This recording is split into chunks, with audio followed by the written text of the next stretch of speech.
What's up everyone, Jimmy Gunslinger here, and I was watching a video on Blackie Thomas, and it got me thinking. A kit gun, something that you take out to the woods, hunting, fishing, just nature walking. I'm going to show you what mine is, explain it to you kind of why I have it. I'm going to show you my grandfather's, because, well, I have a feeling if he was alive and I was doing this stuff, he'd probably help me out a lot and show probably a lot of new stuff that I don't know, because he made it a day every day to learn something new. So he'd probably love YouTube. And he probably would have loved shooting these black powder guns, because he also was a big history buff. He loved to read the Mountain Men book by William H. Johnstone, and he loved to read those books. He knew they were complete total fantasies, but they were well written. They were about cowboys and mountain men. That was this kind of stuff. So I have a feeling, if he knew these kind of guns were around and they weren't that expensive, he probably bought, that they were legal to hunt with and everything. You just go bang, bang, bang, and have fun with them, and they weren't expensive. I have a feeling he probably would have had a few. I have a feeling. Especially if his grandson says, hey, I want to shoot a black powder rifle. Okay, let's go get one. And he probably wouldn't have got nothing off like Walmart shelf or something. He probably would have got like top of the line stuff. This was his kit gun. This was probably about a $200-300 rifle when he bought it. I'm not sure, honestly. It's a Marlin, 7? Yeah. Marlin model 783 Micro Groove 22 WMR, and this thing, this thing will shoot better than I ever will. I would love to see Willie the Bullet Man shoot this thing, because I can shoot this thing beautifully. My wife can shoot this thing okay. Well, of course, the scope's set up for me now, not my grandfather no more. He had a center of mass hole. I have a 6 o'clock hole because I'm weird.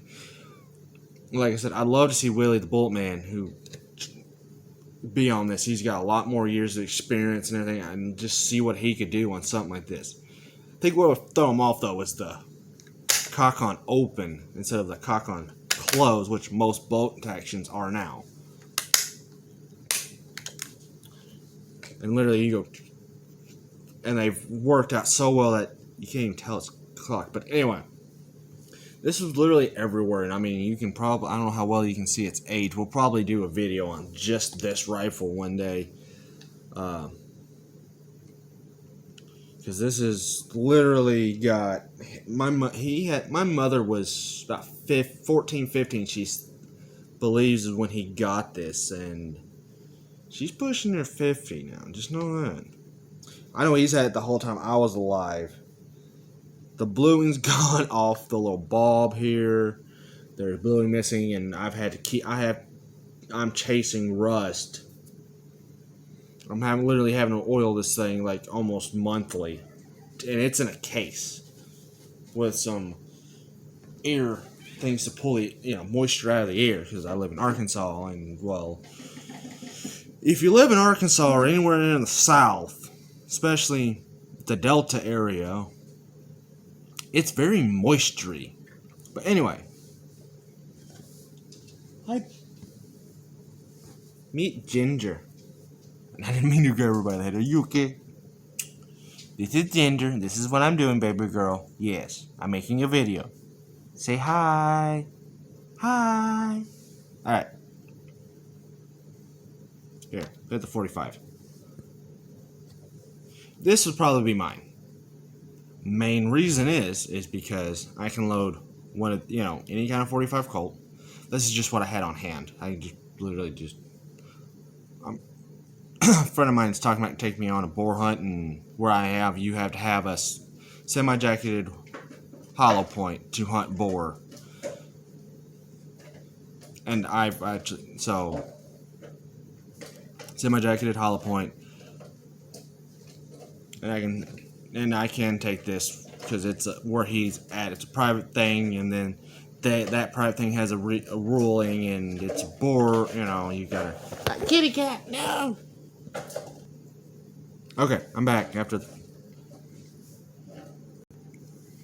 Alright, now that the kitty cat's settled in my lap, like I said, just between restrictions, I have to use this kind of bullet, and I can use either this or a single shot, you know, something that's not going to allow, because it's safety reasons, let's just say that much. Now I can also load up this one with round ball, which would be legal as well, and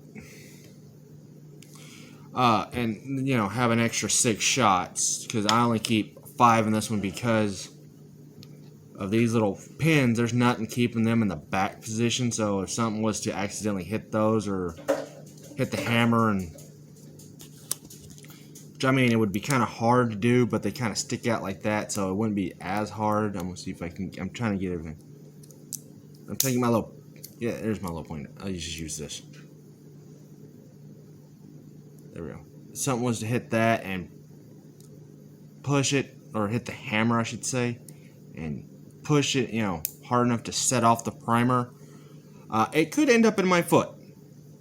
That's another reason I usually carry this this way, because I like, you know, not a 45 projectile hole in my foot.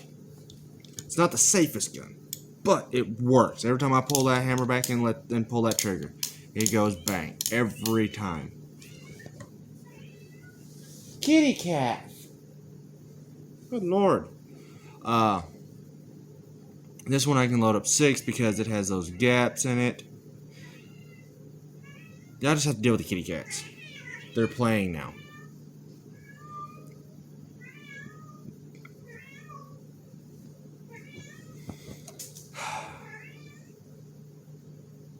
What'd I do for my wife? But anyway. So, before anyone says this can mess up my bore, I don't care. It's my hunting revolver. When the bore's shot out, I'll buy me a new one. I'll probably buy me another one here soon anyway. Just sit on a shelf until this one's done. And then, guess what? Then I'll have 2 cap and ball cylinders. And then a cartridge conversion. And then I probably won't use these anymore.